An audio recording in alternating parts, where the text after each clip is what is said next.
चलो तो आज हम लोग जो हमारा इकोनॉमिक्स का किताब है उसका चैप्टर नंबर 1 पढ़ने वाले हैं और उस चैप्टर का नाम है अर्थव्यवस्था एवं इसके विकास का इतिहास, यानी कि अर्थव्यवस्था का कैसे विकास हुआ उसी के बारे में हम लोग जानेंगे। शुरुआत में मनुष्य तो घुमंतु था, खाना बदोश था, उसको बस खाना था, एक जानवर के जैसी जिंदगी थी। फिर ये अर्थव्यवस्था की शुरुआत कैसे हुई? जब मनुष्य रहना शुरू करेगा घरों में तो उसी के साथ साथ इसका भी विकास होगा। जैसे जैसे मानव का विकास होगा वैसे वैसे इस अर्थव्यवस्था के भी विकास होने वाला है। उसी को हम लोग पढ़ेंगे, इसके कितने अंग हैं, प्रकार हैं, संरचना है, इन सभी चीजों के बारे में पढ़ेंगे। सबसे पहले ये पहला क्लास है हमारा, तो सबसे पहले देखेंगे कि अर्थव्यवस्था अर्थशास्त्र हम कहते किसको है, ठीक, और इसके पिता कौन है। छोटा सा डेफिनेशन खाली देखेंगे। अर्थशास्त्र सामाजिक विज्ञान की वह शाखा है जिसके अंतर्गत वस्तुओं और सेवाओं का उत्पादन, वितरण, विनिमय और उपभोग का अध्ययन किया जाता है। जब तुम किसी वस्तु के उत्पादन के बारे में, उसके वितरण मतलब बांटने के बारे में, जब उसके विनिमय लेन देन के बारे में, या उसको उपभोग करने के मतलब यूज करने के बारे में पढ़ रहा है, ठीक, तो समझ जाओ कि तुम कौन सा चैप्टर पढ़ रहे हो, कौन सा बुक पढ़ रहे हो, कौन सा विषय है तुमको, सब्जेक्ट अर्थव्यवस्था अर्थशास्त्र तुम पढ़ रहे हो, ठीक। उसमें यही पढ़ा जाता है। अर्थशास्त्र संस्कृत शब्द से निकला है जिकरा में अर्थ और शास्त्र ये दो गो मिल करके बना है। अर्थ का मतलब होता है धन, और उसके बाद अगर शास्त्र ले लो तो अध्ययन में आ जाएगा।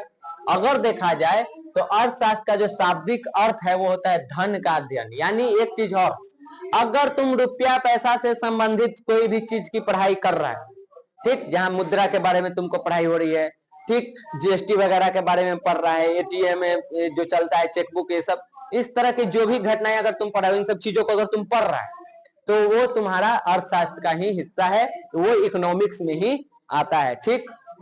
वस्तु का कितना उत्पादन हो रहा है, कितना लॉस हो रहा है, कितना प्रॉफिट, ये सभी चीजें इसमें तुमको आ जाएंगी। यहाँ पे अर्थशास्त्र के जो पिता है वो एडम स्मिथ को कहा जाता है, और भारतीय अर्थशास्त्र के पिता कौटिल्य चाणक्य को कहा जाता है, ठीक। तो इतना सारा इसका इंट्रोडक्शन था। अब है तुमको क्लास, यहाँ से तुम्हारा क्लास शुरू होता है। और सबसे पहले हम लोग यहाँ पे जो अर्थव्यवस्था पढ़ रहे हैं वो भारतीय अर्थव्यवस्था पढ़ रहे हैं, तो सबसे पहले हम इसका परिचय देखेंगे।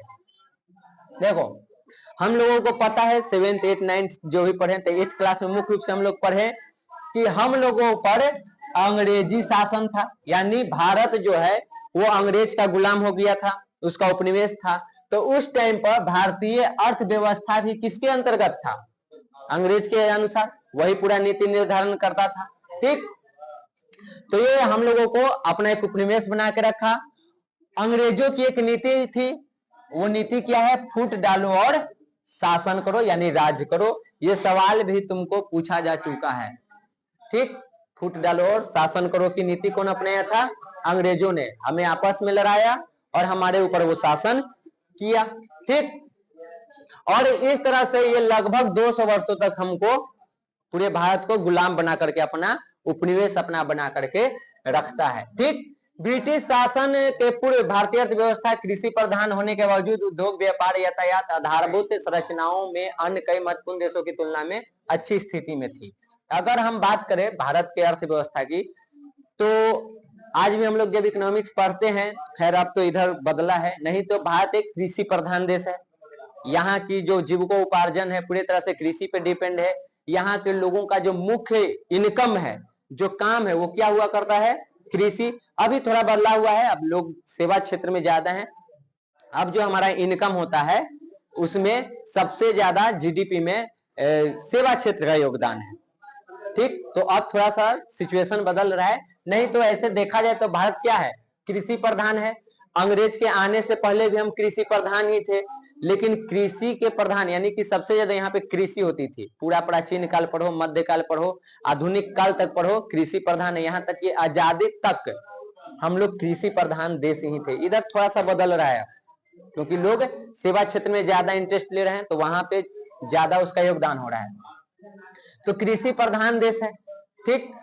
अब यहाँ पे कृषि प्रधान होने के बावजूद हम लोग उद्योगों में भी बेहतर थे, व्यापार भी बेहतर करते थे, यातायात की सुविधा थी, बाकी जो आधारभूत संरचना की आवश्यकता होती है, इसको आगे हम पढ़ेंगे कि आधारभूत संरचना किसे कहते हैं, क्या क्या होता है इसमें। इन सभी चीजों में हम बेहतर थे, और इन सभी चीजों में बेहतर थे तब ना विदेशी हमारे यहाँ आया, तब ना पुर्तगाली यहाँ पे आया, तब ना अंग्रेज हमारे देश में आया। यानी कृषि के अलावा बाकी चीजों में भी हम लोग डेवलप थे, अच्छी स्थिति में थे। लेकिन जब यहाँ पे अंग्रेज आया तो अंग्रेज पूरे तरह से यहाँ के अर्थव्यवस्था का शोषण करेगा। अंग्रेजों का जितना भी नियम होता था, जो भी वो नीति बनाता था, वो क्यों बनाता था? अपने फायदे के लिए, जिससे कि भारत की जो अर्थव्यवस्था है वो पूरे तरह से जर्जर हो गई, यानी कि एकदम दयनीय स्थिति में चली गई।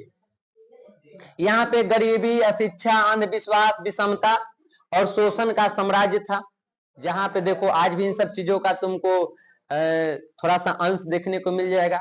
आज भी भारत में गरीबी है, आज भी अशिक्षा है, आज भी अंधविश्वास है, आज भी विषमता यानी कि जो एक दूसरे से भेदभाव है, विभिन्नताएं हैं, वो है। आज भी शोषण होता है। ठीक, तो अंग्रेज के टाइम पर मुख्य रूप से यही था। भारतीय अर्थव्यवस्था का अगर हाल पूछा जाए तो यही था। अंग्रेजों ने लगभग 200 वर्षों तक भारतीय अर्थव्यवस्था को दबा कर एकदम दोहन किया, इसका शोषण किया, और भारतीय अर्थव्यवस्था में किसी भी प्रकार से विकास नहीं होने दिया। अगर कुछ वो विकास किया तो वो अपने फायदे के लिए किया। अगर वो रेलवे बना रहा है तो आपके लिए नहीं बनाया है, वो अपनी सुविधा के लिए बनाया। अगर वो टेलीग्राम लेकर आया तो आपके लिए नहीं लेकर आया, अपने लिए लेकर के आया है। अगर वो सड़क बनवा रहा है तो आपके लिए नहीं बनवा रहा है, वो अपने साधन के लिए बना रहा है, ताकि हमको व्यापार सही से चल पाए और तुरंत हो पाए। ठीक, नहीं तो मुख्य रूप से वो भारतीय अर्थव्यवस्था का दोहन ही किया है, इसका शोषण ही किया है।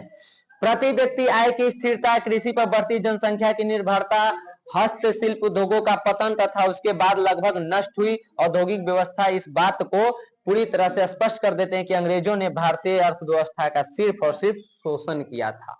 जब अंग्रेज था तो लोगों की प्रति व्यक्ति आय में कोई बढ़ोतरी नहीं हो रही थी। प्रति व्यक्ति आय मतलब तुम कितना कमाता है, तो उसका एक फॉर्मूला आता है कि देश की जितना भी आय है, जितना इनकम हुआ इस वर्ष हमनी के देश में, उसको इस देश के जनसंख्या से भाग कर दो, वो पूरा एक आएगा। तो वहां पे तुमको समझाएंगे कि राष्ट्रीय आय, प्रति व्यक्ति आय कैसे हम लोग निकालते हैं। तो प्रति व्यक्ति आय मतलब मिनिमम निकाला जाता है कि औसत रूप में कि एक व्यक्ति हमारे देश में कितना कमा रहा है। वो करेक्ट नहीं है, एक औसत आय निकाला जाता है कि कितना है। तो लोगों की आय में कोई बढ़ोतरी नहीं हो रही थी। ठीक, उसके बाद कृषि पर जनसंख्या दिन प्रतिदिन बढ़ते जा रहा था, और कृषि में भी कोई खास यहाँ पे बदलाव नहीं किया जा रहा था। अंग्रेज जो भी नियम बनाएगा वो अपने लिए बनाएगा। उद्योगों का भी यहाँ पे पतन हो रहा था। जो हमारे यहाँ के उद्योग थे मुख्य रूप से सब हाथ से चलाने वाले थे। ठीक, छोटे छोटे उद्योग भी थे, कुटीर उद्योग और लघु उद्योग को तो पूरे तरह से ये खत्म कर दिया। अंग्रेजों ने अपना नीति नियम लगा करके और यहाँ के उद्योग और यहाँ के व्यापार को पूरे तरह से चौपट कर दिया, ताकि वो यहाँ पे बेहतर तरीके से अपना व्यापार चला सके। ठीक, तो इन सारी बातों को अगर देखें तो यहाँ से एक चीज स्पष्ट हो जाता है कि अंग्रेज जो भारत में आया था वो भारतीय अर्थव्यवस्था का सिर्फ और सिर्फ शोषण किया था, लूटा था यहाँ पे। ठीक, कोई बेहतर काम वो नहीं कर रहा था। अगर तुमको लग रहा है कि ये बेहतर काम किया है तो वो अपने फायदे के लिए किया है, भले उसमें हम लोगों को फायदा हो गया, वो अलग बात है। ठीक, लेकिन वो लाया था किसके लिए? अपने फायदे के लिए, तुम्हारे लिए वो नहीं लाया था। आगे देखो, हम लोग को यहाँ पे एक चीज आ रहा था बार बार, उपनिवेश। उपनिवेश, ठीक, तो उपनिवेश का मतलब समझ लो, क्योंकि ये क्वेश्चन पूछा गया है। उपनिवेश किसे कहते हैं, उपनिवेश से आप क्या समझते हैं, उपनिवेश को परिभाषित करें, उपनिवेश क्या है, सब एक ही बात है। ठीक, उपनिवेश कहते किसको है तो समझ जाओ, जब कोई भी देश किसी बड़े समृद्धिशाली राष्ट्र के शासन के अंतर्गत रहता है और उसके समस्त आर्थिक एवं व्यवसायिक कार्यों का निर्देशन एवं नियंत्रण शासक देश का होता है, तो ऐसे शासित देश को शासक देश का उपनिवेश कहा जाता है। कुछ समझ में आया ना आया? ठीक, एक ले लो, ये इतनी सुन बड़ा है छोटा है, ये ले लो, ये दो देश है। अब ऐसे समझो, इस देश पर इसका कब्जा हो गया, यानी कि ये इस पर क्या कर ली? कब्जा कर ली। ठीक, अब इसको क्या करना है नहीं करना है, इसके यहाँ क्या लागू होगा नहीं लागू होगा, पूरा डिसीजन कौन ले रहा है? ये। तो इसको कहेंगे ना, इसका ये उपनिवेश है। यानी नाम से अगर समझ जाओ तो ये स्वाति अर्पिता है, तो अर्पिता पर कब्जा कौन कर लिया? स्वाति। तो अर्पिता स्वाति का क्या हो गया?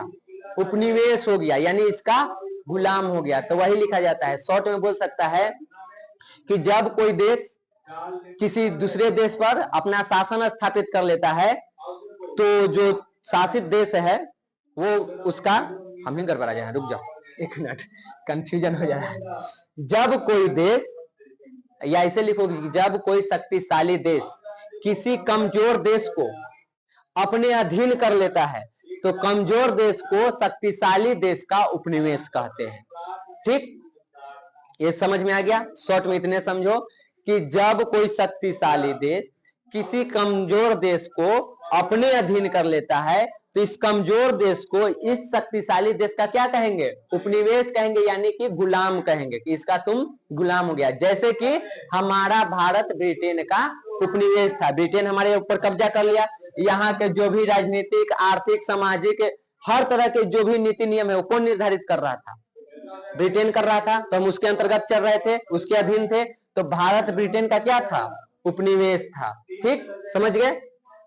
अब एक है तुमको आर्थिक क्रियाएं। आर्थिक क्रिया किसको कहते हैं? तो वे सभी क्रियाएं जिनसे हमें आय प्राप्त होती है, यानी जो भी काम तुम कर रहा है उस पैसे के बदले में तुमको कुछ इनकम हो रहा है, तो उन सभी काम को हम क्या कहते हैं? आर्थिक क्रिया कहते हैं। जैसे कि खेत में किसान काम कर रहा है, तो क्यों कर रहा है? वहां से कुछ प्राप्त होगा उसको, जैसे उसको आय के रूप में अनाज प्राप्त हो जाए, फिर अनाज को बेच के पैसे प्राप्त कर सकता है। तो अगर नहीं भी करे तो किसान खेत में काम करके क्या किया? अनाज प्राप्त किया, तो उसका वो आय हो गया, इनकम हो गया। कल कारखाना में जो मजदूर काम कर रहा है, तो बदले में उसको वेतन मिलेगा, तो जैसे उसको वेतन मिला तो वो उसके लिए क्या हो गया? आय हो गया। उसके बाद स्कूल में शिक्षक पढ़ा रहा है, तो क्यों पढ़ा रहा है? बदले में कुछ लेता है, तो जो वो लिया वो उसका इनकम हो गया। कोर्ट में, कचहरी में जो वकील, पुलिस वगैरह जो भी काम कर रहा है, ये सब उसके बदले फी लेते हैं। ठीक, कहने का मतलब है कि तू कोई भी अगर काम कर रहा है और उस काम के बदले में तू पैसा या कोई वस्तु ले रहा है, तो इसी को हम कहते हैं आर्थिक क्रिया, जेकरा से तू इनकम करता है, और उस इनकम से फिर तू अपने जीवन के जो भी आवश्यकताएं हैं उसकी पूर्ति करता है। ठीक, तो ये होता है तुमको आर्थिक क्रिया। अब आगे देखो, अर्थव्यवस्था का मतलब क्या होता है, क्योंकि अभी हम लोग अर्थव्यवस्था को ही पढ़ रहे हैं। ठीक, शुरू में जो हम तुम लोगों को बताएं वो अर्थशास्त्र था, यहाँ पे हम लोग जो पढ़ रहे हैं वो क्या चीज है? अर्थव्यवस्था है। थोड़ा सा दोनों में अंतर होता है। अर्थव्यवस्था एक ऐसा तंत्र या ढांचा है जिसके अंतर्गत विभिन्न प्रकार के आर्थिक क्रियाएं संपादित की जाती है। हम लोग अभी यहाँ पे देखें कि आर्थिक क्रिया किसे कहते हैं। ठीक, तो हम कोई भी काम करते हैं जिससे हमको मुख्य रूप में तुम समझो कि कोई भी काम जेकरा से तुमको पैसा प्राप्त हो रहा है, क्योंकि अभी के डेट में देखो तो मुख्य रूप से तो मुद्रा ही मेन है, पैसा ही है, सब लोग किसके पीछे भाग रहा है? पैसा के। तो समझने के लिए समझ जाओ कि कोई भी ऐसा काम जिससे तुमको पैसा प्राप्त होता है वो क्या है? आर्थिक क्रिया है, आर्थिक काम है। अब जहां पे ये काम पूर्ण होता है, ठीक, उसी को हम क्या कहते हैं? अर्थव्यवस्था कहते हैं। आर्थिक क्रिया के जहां पे काम पूर्ण होता है, विभिन्न प्रकार के अलग अलग, वो सभी को हम एक साथ में क्या कहते हैं? अर्थव्यवस्था कहते हैं। अर्थव्यवस्था में मुख्य रूप से हम लोगों को यही चीज पढ़ना होगा। ठीक, उत्पादन, पैसा, मुद्रा, यही सब चीजों को पूरे क्लास में हम लोग पढ़ेंगे, केंद्र में यही रहेगा। जैसे कि इसमें कृषि भी होता है, उद्योग भी होता है, व्यापार भी होता है, बैंकिंग भी होता है, बीमा, परिवहन, संचार, ये सभी अर्थव्यवस्था में ही आते हैं, क्योंकि इन सब के पीछे एक चीज केंद्र में है और वो है पैसा।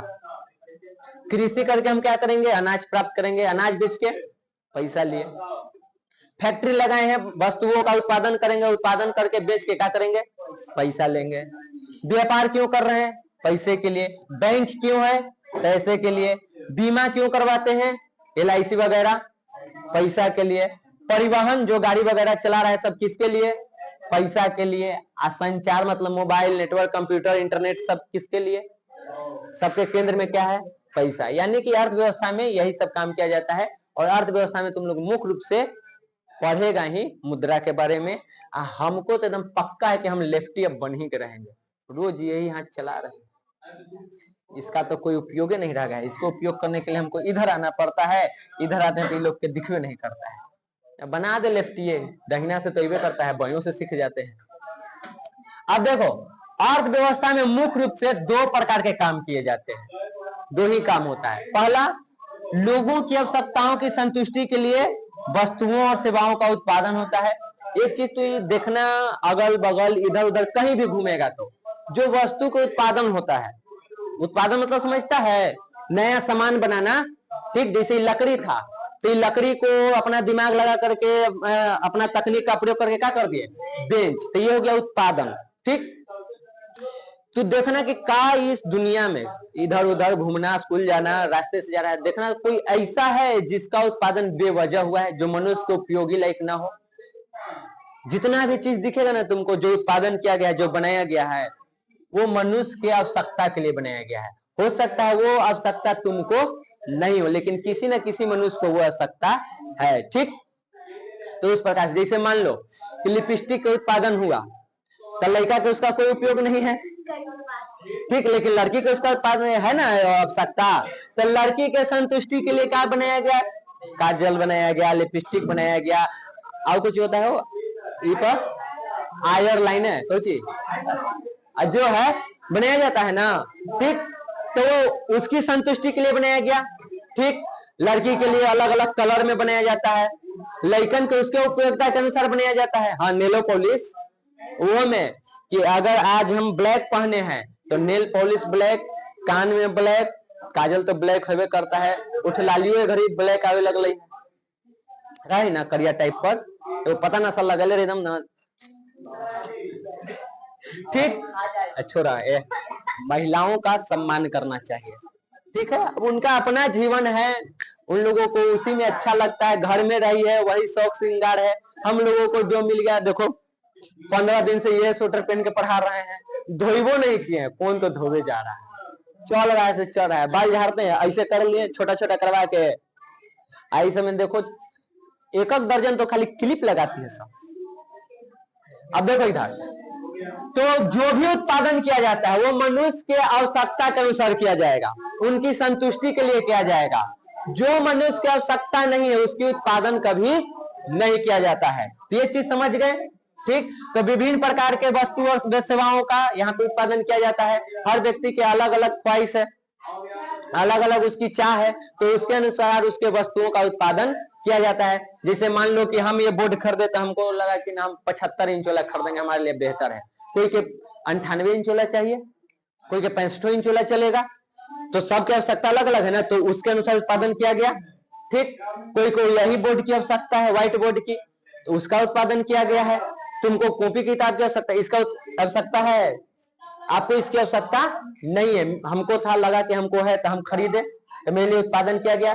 तुमको अभी कॉपी कलम की आवश्यकता है तो तुम्हारे आवश्यकता के अनुसार वो खरीदा गया। अब ये पतला कॉपी लिए, तुम मोटा कॉपी लिए, तो सबकी आवश्यकताएं एक दूसरे से भिन्न होती है, और उसी के अनुसार आपको संतुष्ट करने के लिए वस्तु का उत्पादन किया जाता है। जिस वस्तु का आवश्यकता नहीं है उसका उत्पादन नहीं होता है। उसके बाद इसमें एक चीज हो जाता है, जब वस्तु का उत्पादन शुरू होता है, वस्तु या सेवाओं का उत्पादन किया जाता है, तो इसमें कोई व्यक्ति अकेले उत्पादन नहीं कर सकता है, उसको लोगों की आवश्यकता पड़ती है, और कोई भी लोग फ्री में आपके यहाँ काम नहीं करेगा। तो जब वस्तु और सेवाओं का उत्पादन होता है तो लोगों को एक चीज मिल जाता है, वो है रोजगार, काम मिल जाता है, ठीक। इसको बनाने वाला होगा ना इंजीनियर सब है, फिर इसको बेचने वाला डीलर है ना, फिर इसको पहुंचाने वाला एक आया ना, फिर इसको यहाँ पे सेट किया ना, तो एक वस्तु के उत्पादन से देखो कितने लोगों को रोजगार मिल गया। बना रहा है कोई एक कंपनी बेंचमार्क बनाए इसको, लेकिन इसके साथ कितने लोग काम कर रहे हैं। तो इस प्रकार से जब वस्तुओं और सेवाओं का उत्पादन होता है तो इससे लोगों को रोजगार भी मिलता है, क्योंकि कोई भी व्यक्ति वस्तुओं और सेवाओं का अकेले उत्पादन नहीं कर सकता है। बैंक में गए, सेवा दे रहा है तुमको, क्या एक व्यक्ति अकेले दे रहा है? यहाँ है ना बैंक ऑफ इंडिया, क्या अकेले है? एगो बात जानता है, कल के क्वेश्चन में एगो बड़ा बढ़िया चीज हुआ, ऑप्शन में 90 पूरा आया था, जे कम बात है पूरे बिहार में।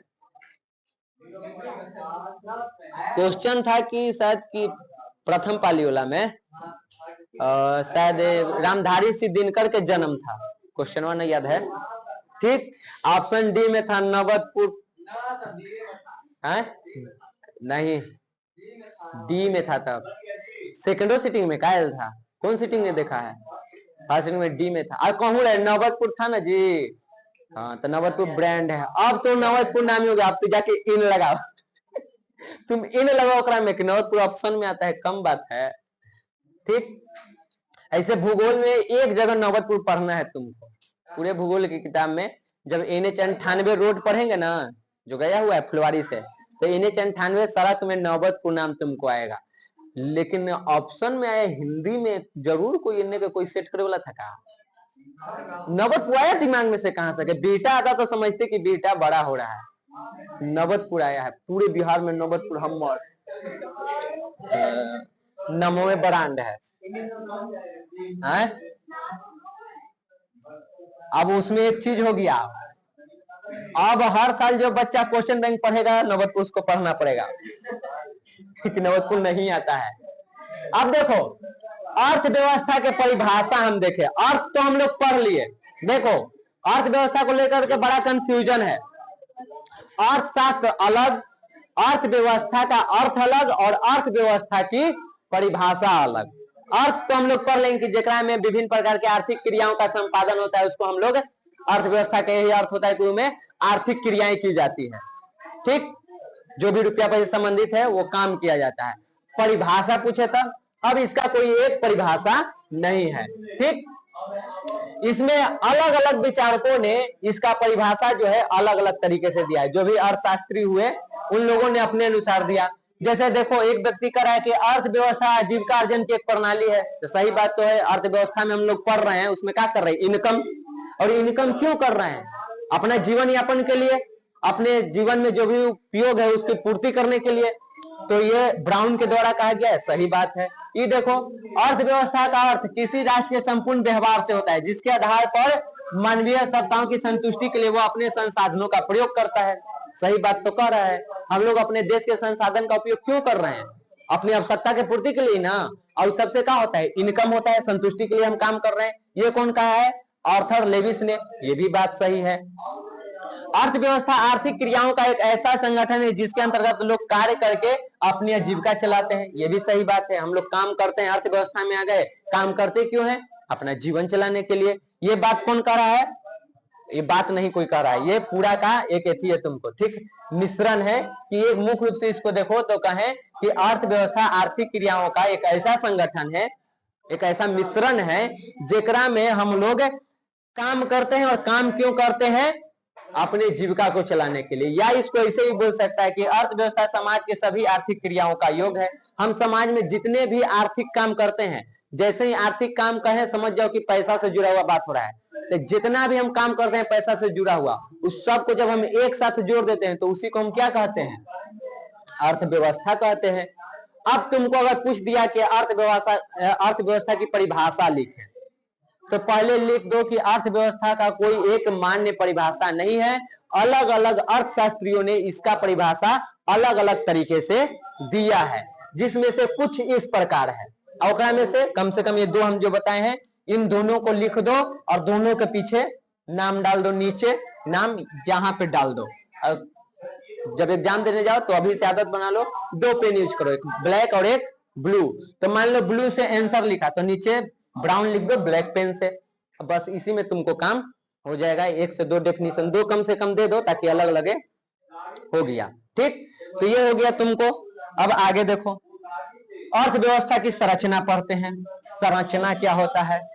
तो देखो अर्थव्यवस्था की एक होता है संरचना और एक होता है प्रकार। इस सब आप लोगों को मिलेगा क्वेश्चन आंसर, टेंशन नहीं लेना है। लेकिन इस प्रकार से बना के नहीं मिलेगा, लिख के मिलेगा। भारतीय अर्थव्यवस्था की संरचना देखो तीन प्रकार के होते हैं और इसका प्रकार भी तीन गो है। तो लइकन जो 10th वाला ये बार गया है, कल तो हमरे चेकिंग है कि हम कितना पढ़ैली है, तो उन लोग कंफ्यूज हो जाता है कि संरचना कौन है और प्रकार कौन है। ठीक। तो कोई अपना एक ट्रिक लगाइएगा, कोई एगो के याद रखिएगा। ठीक। जैसे अभी संरचना वाला पढ़ रहे हैं तो पढ़ लेना कि संरचना क्षेत्र, ना पूछे तो यहाँ पे क्षेत्र है ना, यहाँ पे डाल देना कि संरचना क्षेत्र। अब तुमको याद आ गया कि जहां क्षेत्र वाला रहेगा वो किसमें जाएगा, संरचना में। कुछ भी अपना ट्रिक बना सकता है कि हम ऐसे करके इसको याद करेंगे ताकि कंफ्यूजन ना है। तो इसको हम 3 क्षेत्र में बांटते हैं, प्राथमिक क्षेत्र, द्वितीयक क्षेत्र और तृतीयक क्षेत्र। 3 गो क्षेत्र है। सबका भी डेफिनेशन हम देखेंगे। अभी एग्जांपल देख लो इसमें आता क्या है, क्योंकि यहां से बहुते क्वेश्चन बनता है। पूछ देगा मछली पालन किस क्षेत्र में आता है, तो प्राथमिक क्षेत्र। इसको कृषि क्षेत्र भी कहते हैं, इसको उद्योग क्षेत्र भी कहते हैं और इसको सेवा क्षेत्र भी कहते हैं। वो आगे हम डेफिनेशन में देखेंगे। तो कृषि, पशुपालन, वन, मछली पालन, सब किताब में आपको ऐसे ही डायग्राम बना के दिया हुआ है। पिक्चर कोई दिमाग में नोट कर लीजिए, किताब पढ़िए। अगर जो क्वेश्चन है ना, दही वाली मगम्मा तुम लोग को हो गया है, हम क्वेश्चन व्यू में से सेट कर दिए हैं, लेकिन एक को नहीं लगा। बीच में से हम क्वेश्चन दिए थे ना कि ये कथन किसका है किसका है, तो हम जो लिखे थे वो नहीं है, लेकिन वहां से एक क्वेश्चन आया है, मगम्मा का एक कथन आया है। फिर एक सवाल आया है, मगम्मा माँ जी के यहाँ क्या खाती थी आंगन में। अब बताओ क्या खाती थी, पान खाती थी। ठीक, इसलिए हम कह रहे हैं कि आप लोग किताब पढ़ते रहिए। जरूरी नहीं है कि हम जो क्वेश्चन वहां सेट करेंगे सेम टू सेम वही सेट करेंगे। किताब में कई सवाल बनते हैं, हम एक लिमिट में क्वेश्चन सेट करेंगे। आप लोग किताब पढ़ते रहिएगा, सवाल कहीं से आएगा घुमा के, किताब का रहेगा तो किताब से ही। तो बार बार हम कह रहे हैं किताब पढ़ते रहो, स्टडी करो। एक ऑब्जेक्टिव तो नहीं छूटेगा, और अगर किताब बेहतर तरीके से पढ़ लिया तो सब्जेक्टिव भी नहीं छूटेगा, तो बना के लिख देगा उसमें। ये पढ़ ले तो याद है, उसी को ना बनाना है। उसमें कोई दिक्कत होगा तो फिर हमें रोज क्लास में बोलना है कि किताब पढ़ने की आदत आप लोग डाल लीजिए। देखिए, द्वितीय क्षेत्र को हम लोग उद्योग क्षेत्र भी कहते हैं। इसमें उद्योग यानी जो भी निर्माण होता है वस्तुओं का, उन सभी किसमें आ जाएगा, द्वितीय क्षेत्र में, जहां उद्योग वाला काम होता है। इसके बाद गैस और बिजली, याद रखना, क्योंकि इसका भी उत्पादन होता है। तो उत्पादन के जो भी है, अगर इस कहेगा इधरों तो फसल का उत्पादन होता है, पशुपालन में तो दूध सब का उत्पादन होता है, डेयरी है, वन है, मछली, इस सब में तो उत्पादन हो रहा है। लेकिन आप लोगों को याद रखना होगा कि ये सभी किसमें आते हैं, कृषि क्षेत्र के अंतर्गत आते हैं। और कृषि किसमें आता है, प्राथमिक में। फैक्ट्री में जहां पे उत्पादन होता है, तो ये ऐसे याद रखना कि फैक्ट्री वाला पूरा चीज कहाँ आएगा, द्वितीय क्षेत्र में। ठीक, जेकरा में उद्योग हो जाएगा, गैस बिजली। अब उद्योग में ये सब उद्योग हो जाएगा, चाहे छोटका रहे, चाहे बड़का रहे, चाहे बिचलका रहे, ये सभी किसमें आएंगे, द्वितीय क्षेत्र। तृतीयक में सेवा वाला आता है। सेवा के बारे में बताए हैं, जहां पे तुम पैसा दिया और बदले में तुमको कोई चीज न मिला, तो समझ जाओ तुमको क्या मिल रहा है, सेवा। जैसे डॉक्टर से तुम मिलने गया, तो डॉक्टर को मिलने का तो फीस देता है, क्या डॉक्टर तुमको बदले में कुछ दिया, क्या हो गया, वो सेवा हो गया। समझ में? यहाँ बैंक में गए, पैसा दे दिए, बदले में कुछ दिया, एक रसीद धरा दिया ना, लीजिए आप दिए हैं, कोई वस्तु तो नहीं मिला हमको, वहां से सेवा हो गया। हम टेम्पो पकड़े और टेम्पो से चल दिए यहाँ से नवतपुर, तो वहां पे हम उतरेंगे तो उसको पैसा देंगे, बदले में हमको कुछ दिया, कोई वस्तु नहीं दिया, तो क्या हो गया। तो ऐसे याद रखना, जहां पे तुम पैसा दिया, बदले में तुमको कोई वस्तु नहीं मिल रहा, उस पैसे के आधार पे। अब कहेगा कि बैंक में गए थे, वो तो रसीद तो दे दिया था, ये तक रसीद तो वस्तु है, ये है, तो हम 1 लाख रुपया जमा कर ली, ये 1 लाख के रसीद है, एथिया है कागजवा, मतलब ये हमको कुछ दिया। तो यहाँ पे 10 रुपया जमा करेंगे फिर भी यही कागजवा मिल रहा है, हम 1 करोड़ करेंगे फिर भी हमको यही कागजवा मिल रहा है। तो कागज के तो मूल्य नहीं हुआ 1 लाख 1 करोड़ 1 रुपया, तो वहां पे तुमको क्या मिला, ये तो एक सबूत दिया कि हाँ आप मेरे पास पैसा जमा किए। तो यहाँ पे तुमको सेवा। तो बैंक, परिवहन, संचार, व्यापार, ये सभी जो है, हम मोबाइल रिचार्ज करवाते हैं तो बदले में कोई वस्तु देता है, वो सेवा दे रहा है आपको, तो ये सब क्या में आ गया, सेवा क्षेत्र में। अब इसी का यहाँ पे तुमको लिखा हुआ है डेफिनेशन, जो कि आपको पीडीएफ में मिल जाएगा। प्राथमिक क्षेत्र किसको कहते हैं, एकरा में क्या कहता है, तो प्राथमिक क्षेत्र को याद रखना, इसको क्या कहते हैं, कृषि क्षेत्र भी कहा जाता है। सब बीबीआई क्वेश्चन है तुमको ऑब्जेक्टिव के लिए। ठीक, इसके अंतर्गत कृषि, पशुपालन, सब हम अभी पढ़ लेके आता है। द्वितीय क्षेत्र को हम लोग औद्योगिक क्षेत्र याद रखना, इसमें कौन कौन सा चीज आता है अभी हम लोग पढ़ लिए। तृतीय क्षेत्र को हम लोग सेवा क्षेत्र कहते हैं, इसमें क्या क्या आता है वो सब हम लोग को पढ़ लिए हैं। अब यहाँ पे कहा जाता है कि जितना भी है सेवा क्षेत्र या तृतीय क्षेत्र, अगर इसको और इसको हटा दो तो ये अपने से हट जाएगा, और इसको हटा दो तो ये दोनों के काम खत्म। पहले तुमको क्या जरूरी है? भोजन की पहले मोबाइल। तो अगर भोजन नहीं मिला तो इस सेवा क्षेत्र का कोई वैल्यू है? भोजन कहाँ मिल रहा है तुमको? यहाँ पे। ठीक, एक गो से समझ जाओ कि प्राथमिक क्षेत्र का कितना महत्वपूर्ण योगदान है। इस पे ये दोनों टिका हुआ है, इस पे ये टिका हुआ है, इन दोनों पे ये टिका हुआ है। और आज के डेट में सबसे आगे ये निकल रहा है और ये सबसे पीछे जा रहा है। तो सोचो तू लोग कहाँ जा रहा है? तू लोग ना, उनमें हम शामिल हैं, तो हम लोग कहाँ जा रहे हैं? वही रोड नोच के खाएंगे, दे ले जा। ठीक, तो ये हमारे लिए सबसे ज्यादा इंपॉर्टेंट है। अगर हम लोग प्राचीन काल में बात करो तो पीछे के टाइम पर तो ये दोनों ना के बराबर था। एकदम मनुष्य के शुरुआती समय में तो ये दोनों है ही नहीं था, लेकिन ये था। भोजन तब भी चाहिए था। और पहले मनुष्य ने कृषि सीखा, बाद में फैक्ट्री लगाएगा, अब बाद में मोबाइल आएगा, सेवा क्षेत्र। पहले किसका शुरुआत हुआ है? मतलब इसके बिना हमारा जीवन संभव नहीं है। इन दोनों के बिना संभव है, लेकिन इसके बिना संभव नहीं है। ये सब बात याद रखना और उसके बाद सेवा क्षेत्र में काम करना। अब देखो यहाँ पे बता दिया गया, क्योंकि यहाँ से क्वेश्चन बना है। जो भी छुट्टी हो गया है वो शांति से निकलेगा। तुम लोगों के तो हमको लास्ट में दिया था 1.5 घंटा, तो खिंचवे ना करेंगे। अब देखो इधर, सुनो इधर, अरे सुनो इधर, टेस्ट देना ना। राष्ट्रीय आय में विभिन्न क्षेत्रों का योगदान देखो। 1901, 1947 और 2007, एक अंग्रेज के टाइम, एक हम लोग जब आजाद हुए तब, और एक वर्तमान 2007 में, क्योंकि नया डेटा नहीं है। देखो यहाँ प्राथमिक क्षेत्र 63%, आजादी घड़ी घट के कितना हो गया? 58। और अब कितना हो गया?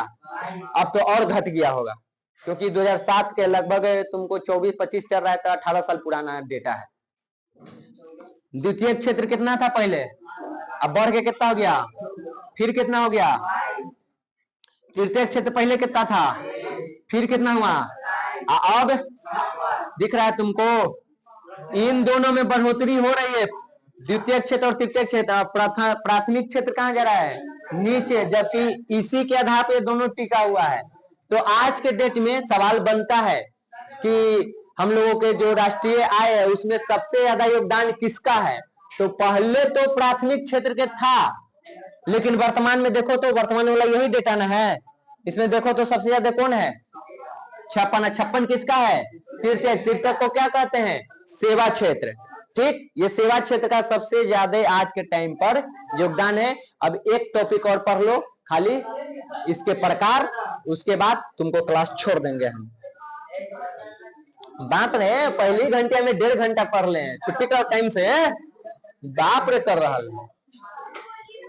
तुमको दिख रहा है हमको कै गो किताब पढ़ाना है? 4 गो ये, 2 गो इंग्लिश, ऊपर से ग्रामर इंग्लिश के, 3 गोला के चाहिए 1.5 घंटा, और 6 गो किताब ला के आधा घंटा। क्या बात है। देखो यहाँ, अब सुनो, हल्ला क्या कर रहा है? क्लास में चल रहा है। देखो यहाँ, शुभम टेस्ट ना देना, कल देना। ठीक, अर्थव्यवस्था 3 प्रकार का होता है। संरचना भी कहेगो 3 गो। संरचना में क्षेत्र याद कर लो कि अर्थव्यवस्था के संरचना क्षेत्र ऐसे करके, ताकि कंफ्यूजन हो। क्षेत्र से याद रखना, प्राथमिक, द्वितीय, तृतीयक, या कृषि और उद्योग और सेवा क्षेत्र सब में है, तो वहां से संरचना क्षेत्र होता है। ठीक, ऐसे ही याद रखना है। प्रकार में देखो, पूरे विश्व में वर्तमान में देखो तो 3 प्रकार के अर्थव्यवस्था है। एक है पूंजीवादी। पूंजीवादी क्या होता है? इस अर्थव्यवस्था में उत्पादन के जितने भी साधन होते हैं वो किसी खास व्यक्ति के या व्यक्ति समूहों के हाथ में रहता है, यानी प्राइवेट। जहां पे प्राइवेट है उसको हम लोग क्या कहते हैं?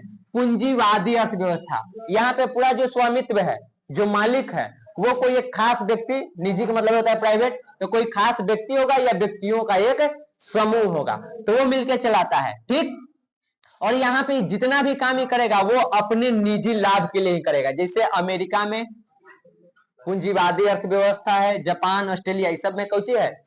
पूंजीवादी अर्थव्यवस्था। सवाल पूछा जाता है कि अमेरिका में कौन सी व्यवस्था है, तो तुमको पूंजीवादी अर्थव्यवस्था है। समझ गए? ठीक, अगर बोले कोचिंग कौन वाला में आएगा, तो पूंजीवादी में आएगा, क्योंकि ये एक निजी है। ठीक, इसका एक मालिक है। ठीक, अभी वर्तमान में, थोड़ा देर बाद इसको बदल देंगे। देखो, एक होता है समाजवादी। समाजवादी अर्थव्यवस्था वैसा अर्थव्यवस्था होता है जहां उत्पादन के साधनों का स्वामित्व और उसका संचालन कोई व्यक्ति नहीं करता है, बल्कि उस देश की जो सरकार है उसके हाथ में होता है। यानी कि जिस देश में सब कुछ सरकारी हो वहां पे कैसा व्यवस्था है, और जहां पे सब कुछ प्राइवेट मिले, पूंजीवादी। समझ गया? अब बताओ भारत कौन में आएगा? पूंजीवादी। भारत में सब प्राइवेट है। अभी पढ़े कहां जब सब कुछ सरकारी है, तो प्राइवेट स्कूल कोचिंग खुलल है। इन दोनों का मिश्रण है, ये वाला है भारत, जहां पे पूंजीवादी अर्थव्यवस्था बैठेगी कि पिटाएगी। अगर की तो अभी और है, देखो 20 पेज के अभी 10 से पढ़ा रहे हैं, चुप। जहां पे पूंजीवादी अर्थव्यवस्था और समाजवादी अर्थव्यवस्था दोनों हो, उसको हम लोग कहते हैं मिश्रित अर्थव्यवस्था, जेकरा में कुछ क्षेत्र जो है वो प्राइवेट व्यक्ति, कोई खास व्यक्ति या समूह के पास होता है, और कुछ क्षेत्र जो है वो सरकार के पास होता है। जैसे हमारे यहाँ स्कूल कॉलेज प्राइवेट भी है, सरकारी भी, हॉस्पिटल प्राइवेट भी, सरकारी भी, हमनी के रेलवे अब तो प्राइवेट भी, सरकारी भी, कोचिंग तो मुख्य सब प्राइवेट है, ये ट्यूशन है एक तरह से, ठीक। तो यहाँ पे प्राइवेट सरकारी दोनों मिलता है। तो इस भारत में हम लोग को क्या है? मिश्रित अर्थव्यवस्था है। इसके अलावा फ्रांस और इंग्लैंड, इन सभी देशों में क्या चीज है? मिश्रित अर्थव्यवस्था है। कुछ छूट न रहा है, देख ले। तो अगला टॉपिक हमको का है, चलो अगला कल ये टॉपिक हम लोगों को पढ़ना है, तो टेंशन नहीं लेने का, ठीक। तो आज के लिए हम तुम लोगों को यहीं पे छोड़ते हैं, कल इसके आगे पढ़ेंगे।